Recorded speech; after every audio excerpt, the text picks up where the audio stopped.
עושה שלום במרומיו. Shabbat Shalom, Lekulán. Shabbat Shalom, querida congregación. Shabbat Shalom, amados hermanos. Shabbat Shalom a toda la congregación y a todos los amigos, a los simpatizantes que nos ven, nos escuchan a través de este canal de YouTube. Shabbat Shalom, querido More, Yanni Pendayan. Recibe nuestro cordial, cariñoso, afectuoso, cálido saludo, abrazo sincero de estos tus hermanos que te amamos, extrañamos, te bendecimos a la distancia y deseamos que la bendición de Yahweh, nuestro Elohim Shaddai Todopoderoso, descanse, repose sobre ti. Amén. Shalom para todos y cada uno de nosotros. Este día, este Shabbat, este Yom Shabbat, Amén. tenemos la parashá número 34, que tiene por título Bemidbar, Bemidbar, B labial, E, M, I, D, B labial nuevamente, A, R, Bemidbar, Amén. que traducido significa en el desierto o en la estepa.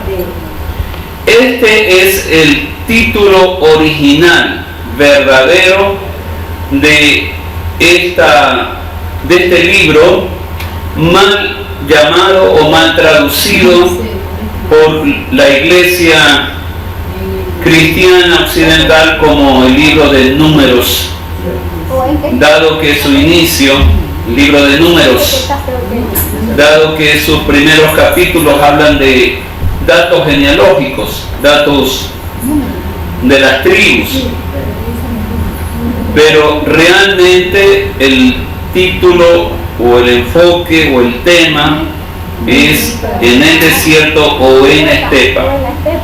Sí, o en la estepa. Esta parashá la vamos a comenzar a estudiar desde Números capítulo 1, verso 1, a Números capítulo 4, verso 20. Y estoy utilizando la palabra números para no confundirnos con el mismo título. Sí. En la Haftarah, que es la porción de lectura del libro de los profetas, tenemos al profeta Oseas, capítulo 1, verso 10, hasta el capítulo 2, verso 20. Oseas capítulo 1, verso 10, hasta Oseas capítulo 2, verso 20. En el Brit Hadashah, o pacto renovado, o Nuevo Testamento, tenemos la lectura del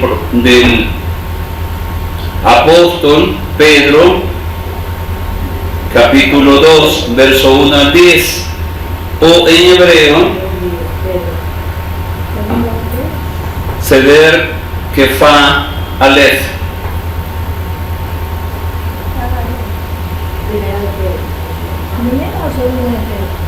Primera de Pedro.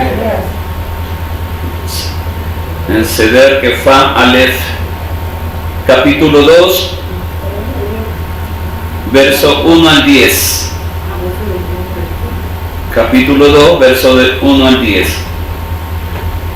Queridos hermanos, en estricto sentido literal,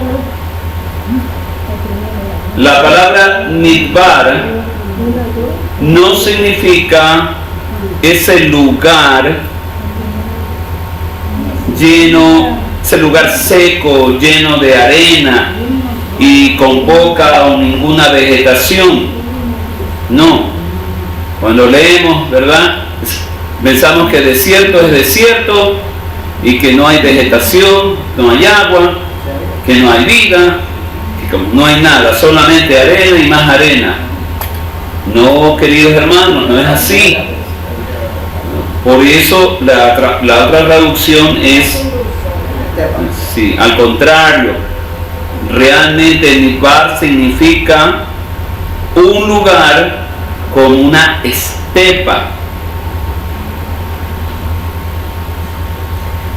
Es decir, una llanura extensa con pocos o ningún árbol y con la vegetación adaptada a la sequedad.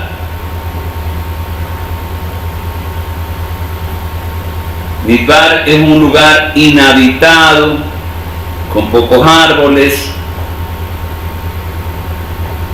hay pasto para los animales, y eso es lo interesante.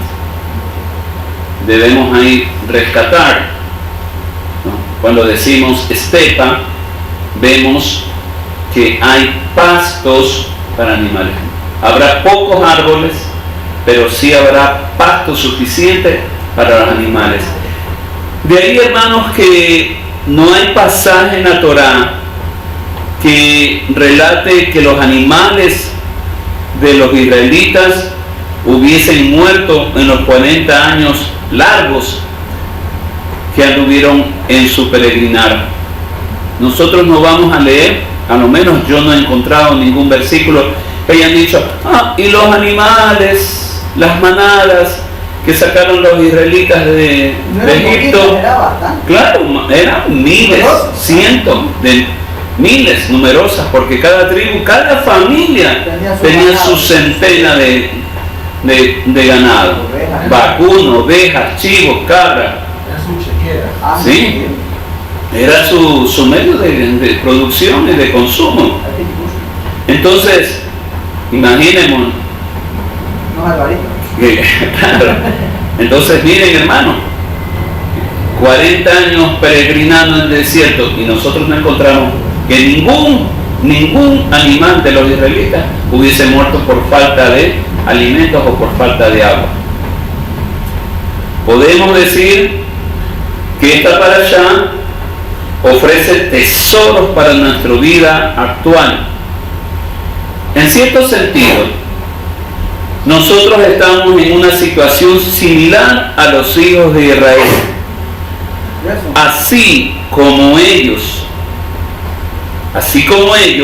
aún no hemos nosotros llegado a nuestra tierra prometida. En esta parashá,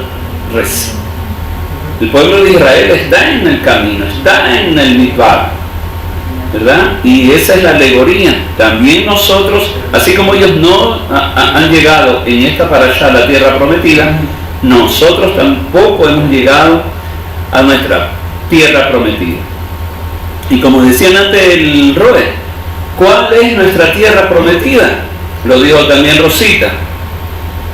Dijeron el Malchut Olam, ¿verdad? El reino venidero. Pero realmente el reino venidero es Olam, anótalo, Olam Haba. Eso es realmente la palabra para el reino venidero. El Malchut Olam es el reino eterno.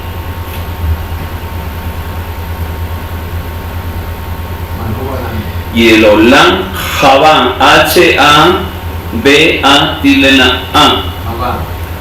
Olam Haba, Haba. Porque está la H, tenemos que pronunciarla como J. Sí, Olam Haba, ahí sí significa el reino venidero. Nosotros estamos esperando el reino venidero de Yahshua. Ese reino estamos esperando. El Olam Haba. Pero también el Maluk, ¿cómo es el Olam Haba? También es un Olam eterno. Claro, sí. También es, por eso también es como Me imagino que el uno será un reino venidero, el reino venidero de la tierra, pero el otro es el reino espiritual, como ustedes antes. No puede ser el reino donde vamos a estar mil años. O el reino que vamos a estar en los 1000 La años. diferencia es que el uno ya está y es eterno. El otro viene a nosotros. Entonces, por eso, un reino venidero. Así es. Amén. Está bien traducido. Así como los hijos de Israel en el desierto, tanto yahuditas, efraimitas y gentiles,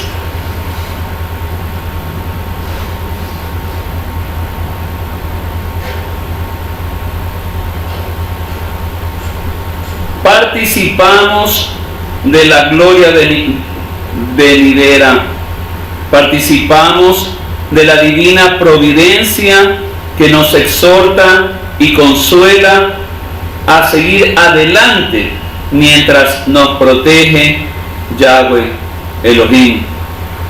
No en vano, Shaul de Tarso describe estos acontecimientos y nos dice en Primera de Corintios, capítulo 10, verso 11, lo siguiente.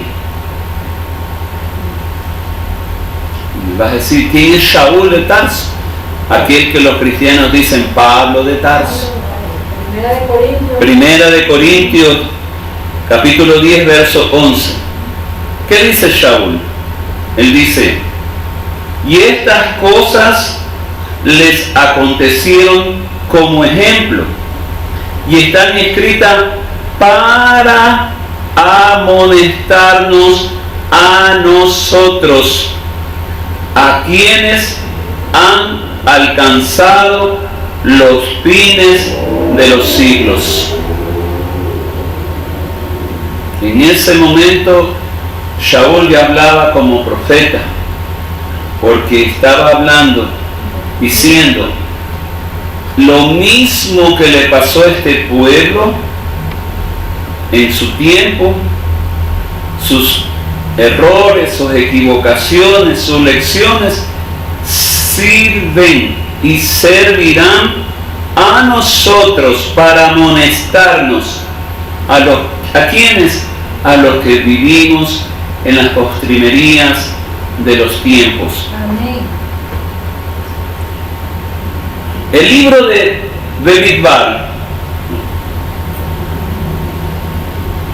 es un sefer, un libro en hebreo, que puede enseñarnos grandes lecciones de ética, pero sobre todo es un libro de Musar. Y pon ahí Musar, pon al ladito o entre paréntesis, disciplina. Disciplina. Musar.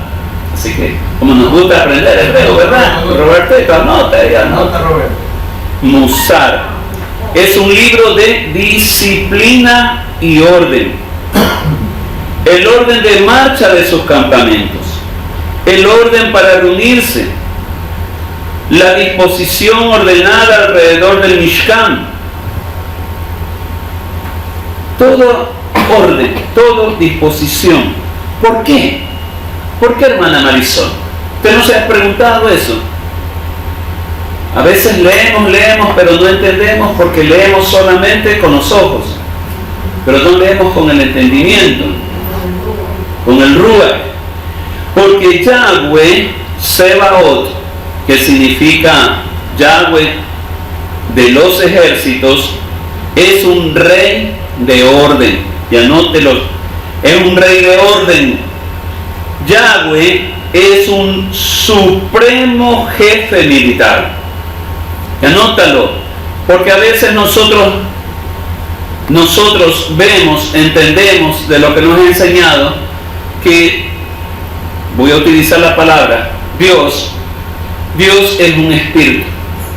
Dios es un ser invisible. Dios es un poder. Dios es una fuerza. Dios es. Pero no ponemos a Yahweh como realmente es Él. Este libro nos dice hoy, y el Ruach te dice hoy, yo soy un rey de orden y de disciplina. Yo soy un rey de orden y disciplina. Rey. Soy un rey. Y eso es lo que tú y yo debemos saber desde este momento. Es un rey. No te estás dirigiendo a un espíritu, a un fantasma. No te estás dirigiendo a algo inmaterial. No te estás dirigiendo a una fuerza sobrenatural. No te estás dirigiendo a un poder cósmico. No te estás dirigiendo a nada de eso. Tú y yo nos estamos dirigiendo y obedeciendo a un rey soberano, absoluto, todopoderoso. Amén. Amén.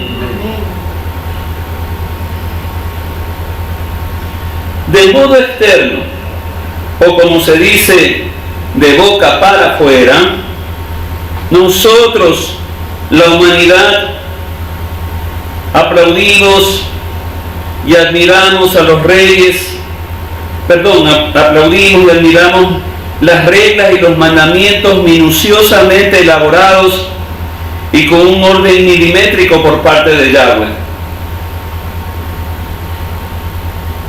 Las 12 tribus tenían que colocarse alrededor del Mishkan, alrededor del tabernáculo.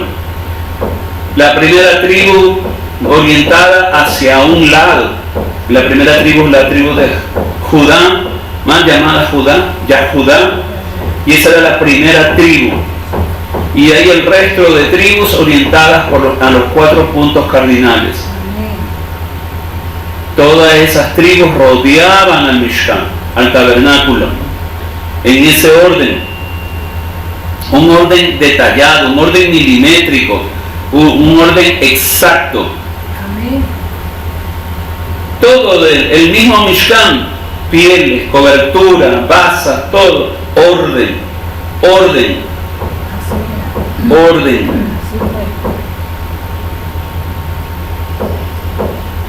Pero, aquí viene el pero. Uy, fantástico como Dios, fantástico como el Eterno, fantástico como Yahweh ordena las cosas.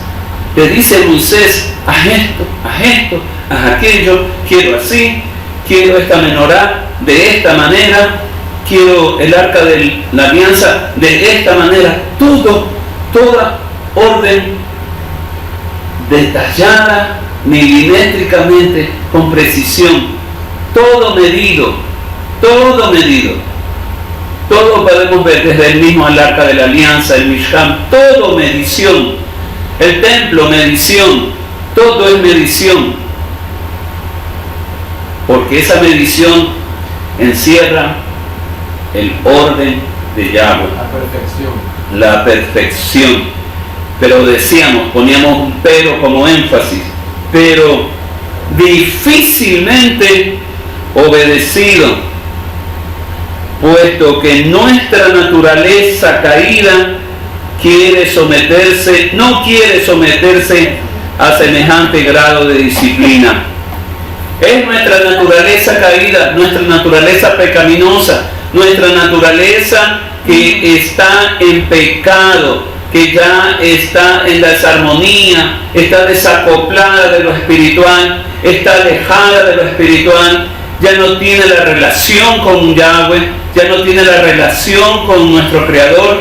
Entonces esa naturaleza pecaminosa, caída, inestable, imperfecta, desajustada, esa naturaleza nuestra dice, no quiero someterme a semejante grado de disciplina. Yahweh te dice hoy, sométete a mi disciplina. Yahweh dice hoy, yo quiero que tú seas un hijo, una hija disciplinados. Amén. Disciplinada. Amén. El Shaliach Shaul, mal llamado apóstol Pablo, define 3 analogías en la segunda carta, en el segundo libro de Timoteo, capítulo 2, verso 3 al 7. Vamos a ver que él pone 3 analogías, 3 comparaciones, 3 semejanzas de lo que debe ser, de lo que debemos ser como hijos, como siervos del Altísimo. Y quiero que la notes bien. Él nos compara como soldados. Anota. La primera analogía. Él nos compara como soldados. La segunda analogía. Él nos compara como luchadores.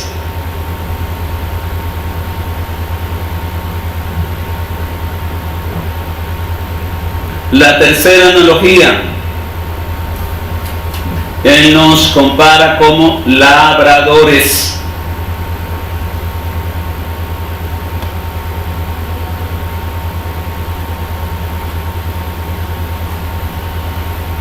Y esto los cristianos han tomado y han sacado una canción muy bonita, que la cantábamos antes, ¿se acuerdan? Cansado del camino, sediento de ti. A todos nos gusta hasta ahora, nos sigue gustando. ¿Por qué? Porque es una canción, hermanos, en que nos compara como guerreros, como luchadores, ¿sí? Como soldados que llevamos una armadura y que la desgastamos, ¿sí? Todo eso, ¿verdad? Es muy bonito. Emocionalmente es muy tierno, muy sublime, ¿sí? Sí. Y no nos estamos viendo porque estamos diciendo, y Pablo lo dice, somos soldados, ¿ya? Pero vemos cómo es el enfoque, cómo se enfoca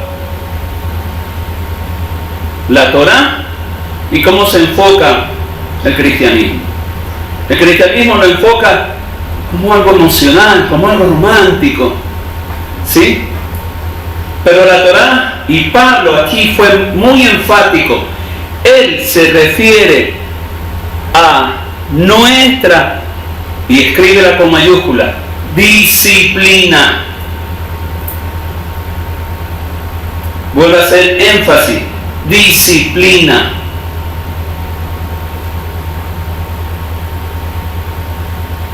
No la compasión, no la abnegación, no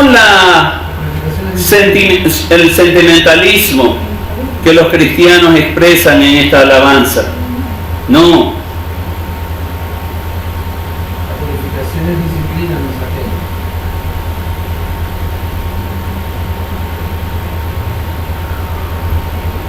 Es verdad.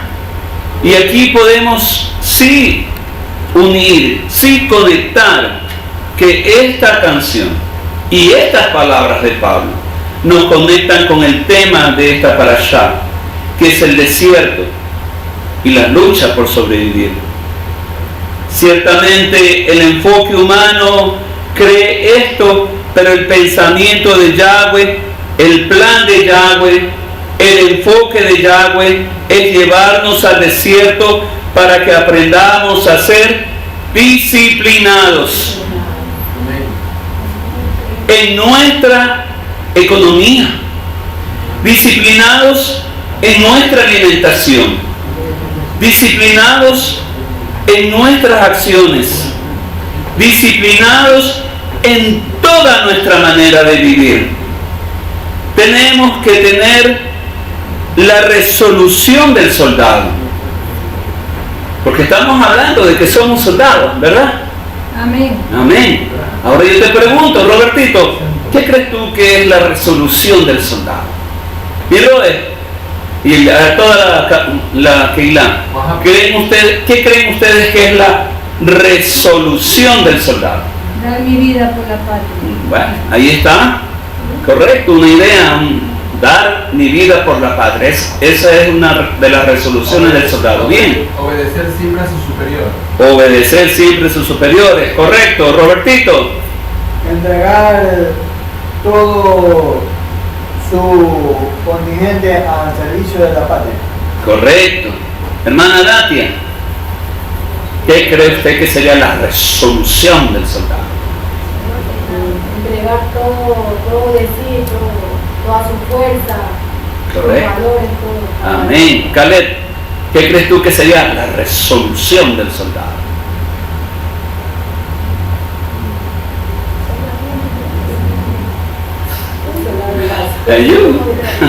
Rosita dice, Sería la institución. Rosita, ¿cuál sería la resolución del soldado? Sería la institución, amar a la institución. Amar a la institución militar, a la institución castrense. Exacto, porque ¡Qué si belleza! Como dicen los soldados, valor y disciplina. claro, tiene mucho valor. Y se le entrega. Bien, anoten si gustan. La resolución del soldado es su determinación,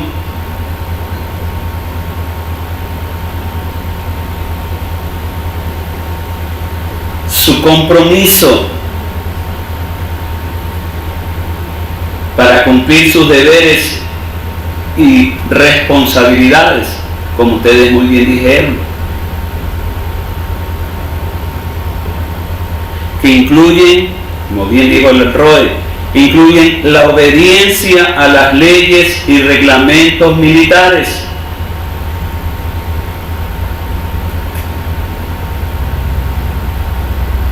así como el fiel cumplimiento de sus obligaciones.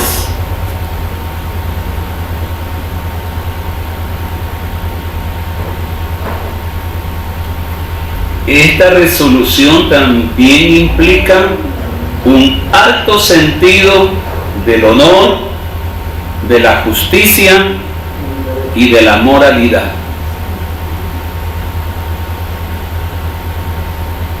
Por eso, aunque el mundo no quiera reconocer, ese ejército de Israel es el ejército más moral de todos los ejércitos del mundo. Amén. Es el único ejército que te lanza un panfleto días antes de entrar a sus operaciones para decirle a esa población, a la población civil, vamos a entrar, refúgiense, huyan, salven sus vidas. No queremos matarlos. El único país. No, el único. En el mundo. Pero eso el resto de las naciones no ven nada. No valoran, no. Están matando a los palestinos, matando de hambre. Y jamás mismo que les está robando la comida, los está matando ellos, porque ellos quieren de esa manera volver a recuperar caos, desorden. ¿Y qué? Y que lo culpen a Israel. Porque lo odian a Israel. Eso es todo. Odian a Israel. Las naciones, la mayoría de las naciones odian a Israel.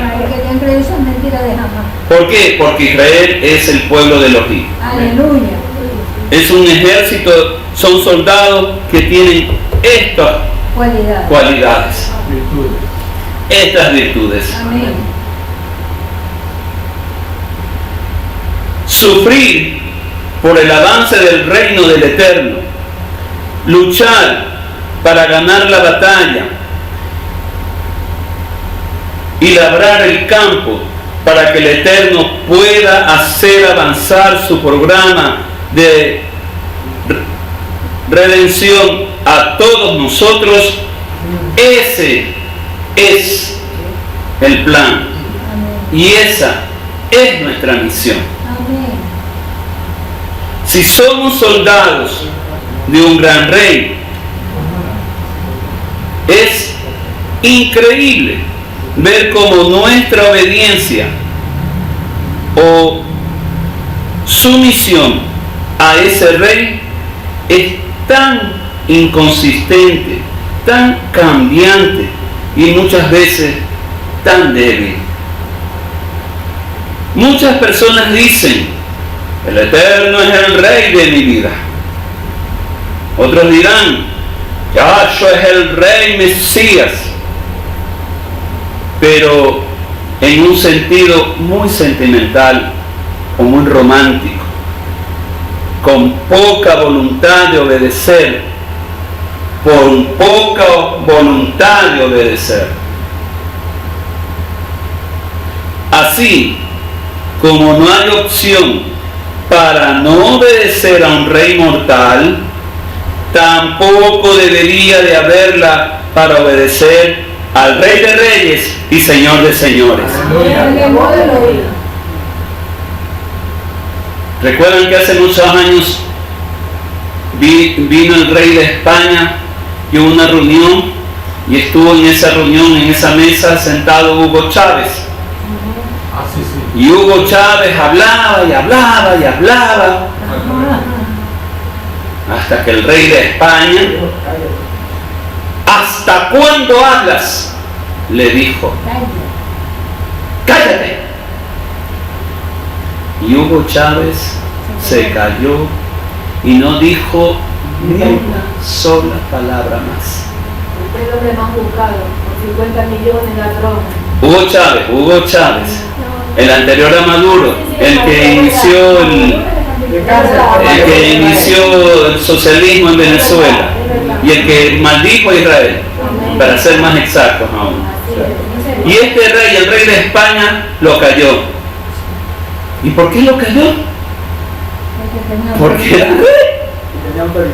Porque el rey tiene autoridad. Porque el presidente es presidente y tiene autoridad. Pero más poder y más autoridad que un presidente tiene un rey. Aleluya. Por eso es que él no pudo decirle nada ni reprocharle nada, porque no podía reprocharle a un rey. Si hubiera sido un presidente, sería contento. Si hubiera sido de presidente a presidente, de ministro a ministro, De tú a tú. claro, de tú a tú. Pero no podías decirle nada a un rey. ¿Y estaba en España? Creo. No, el rey de España estaba en Venezuela, creo. Una reunión. Estuvo en Venezuela. ¿Sí? Si no estoy equivocado, ¿verdad, Roberto? Así buscar eso en YouTube. Sí, búscalo. Sí. Y el rey le dijo: cállate, ¿hasta cuándo hablas? Y lo cayó. El papá del que es ahorita. El rey Juan Carlos Sí, de España. sí, así es. No Felipe. No, Juan Carlos. Juan Carlos de España. Era pana tuyo. Sí. Yahweh es Adonai Sebaot. Whatever. Adonai, Señor de señores y Señor de los ejércitos. Por eso Adonai Sebaot. Y nosotros somos su ejército. Aleluya. Amén. Él nos ha dado un llamado y una misión. Nosotros debemos trabajar por ella. Él nos ha dado mandamientos que debemos obedecer. Ahora pregunto: ¿debemos obedecer sus mandamientos por terror? No, Por abajo. definitivamente no. Por amor. Por abajo. Porque nuestro rey y amo es amor, es misericordia, es bondad. Ahabá, Rahem, Gesed. Pregunto yo: ¿cómo no podemos servirle?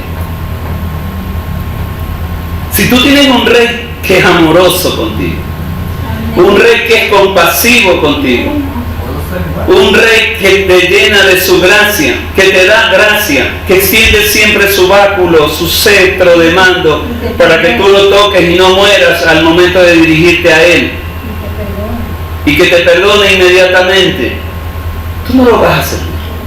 Amor, con humildad. ¿O quieres servir a un rey humano? No, con humildad de corazón. Maduro. ¿Tú quieres servirlo a Maduro? ¿Tú quieres servirlo al rey de España? No digas esa palabra que YouTube te censura. Ah, sí.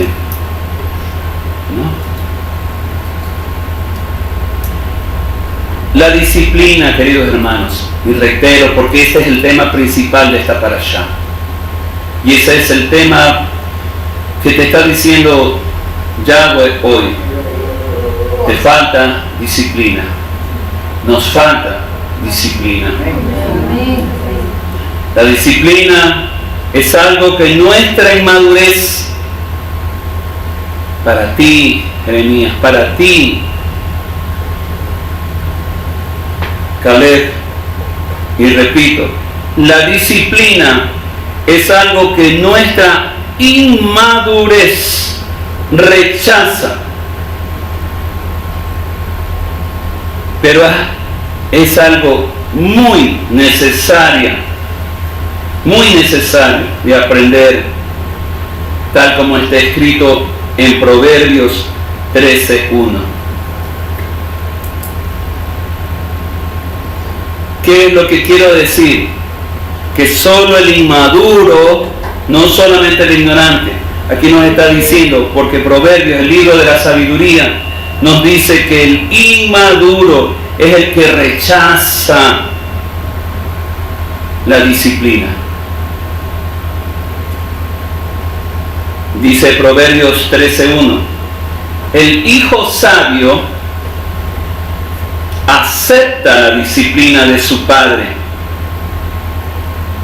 pero el escarnecedor, y te lo traduzco, Caleb, el escarnecedor, ¿quién es el hijo escarnecedor?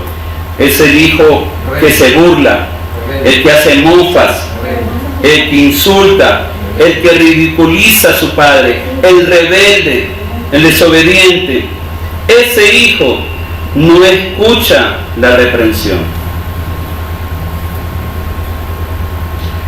El tabernáculo de Israel y las tribus acampando alrededor de él son una imagen del tabernáculo celestial donde las huestes angelicales de Adonai residen. Yahshua dijo que podía pedir 12 legiones de ángeles, 12 legiones de mensajeros. ¿Dónde lo dijo? Lo dijo en Mateo 26:53. ¿Cuándo iban a coger preso? Exactamente. 56. Mateo 26:53. O sea, 48.000 soldados. ¿Y qué es lo que en realidad estaba diciendo alegóricamente Yahshua? Él dijo que alegóricamente estas 12 legiones de ángeles corresponden a las 12 tribus de Israel alrededor del tabernáculo. Yahshua es el tabernáculo. Y las 12 tribus de Israel volveremos a estar alrededor de él. Aleluya. Cabo de Elohim. Cabo de Elohim. Así que andate preparando. Anda buscando tu tribu. Anda buscando. Porque eres un soldado y un luchador del Rey de Reyes. Aleluya. Aleluya. El ejército romano fue, y lo reconocen los militares, lo reconoce el mundo, lo reconoce la historia, fue uno de los ejércitos profesionales más poderosos que ha tenido, que ha visto, que ha conocido el mundo. El ejército romano. Pero una de sus características era su disciplina. Desde el general más alto de ese ejército hasta el soldado más pequeño de ese ejército eran soldados sencillos. ¿Y qué quiere decir con la palabra sencillo? Que eran soldados que tenían poco equipaje. Armaban su carpa, su tienda, tenían su catre, porque esa es la palabra para cama militar, se llama catre. Tenían su catre, un par de sillas, una mesa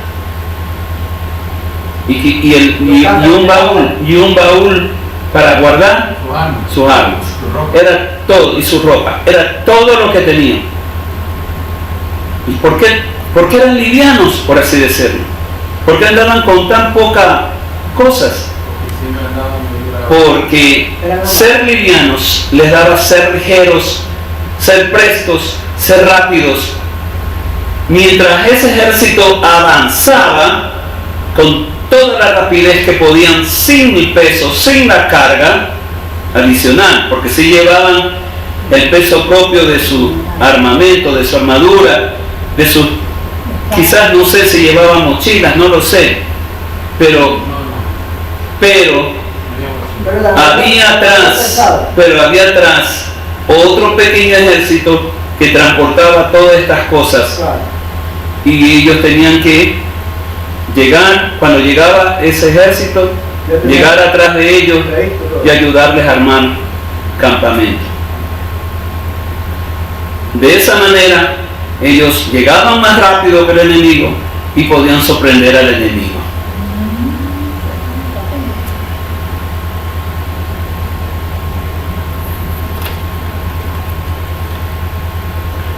Y de la misma manera en que la tribu de Judá, junto con su príncipe en la peregrinación por el desierto, comandaba, lideraba, así también Yahshua, el rey Mesías y príncipe, el león de la tribu de Judá, será el primero que marche irrumpiendo desde los cielos para defender a Israel y provocar la redención final. ¡Aleluya! Esos serán días tan gloriosos. Muy dichosos serán los que vean venir a Yahshua HaMashiach, Rey y Mesías, con todo el poder de su reino, con toda la majestad de su reino, con toda la soberanía de su reino. Y no va a ser ese rey, o mejor dicho, ese rabino que vino como mansa oveja, como oveja de matadero. Vendrá con todo su poder y con toda su gloria de rey soberano, absoluto, total, a vencer a sus enemigos, a destruir a sus enemigos y a redimir a sus justos.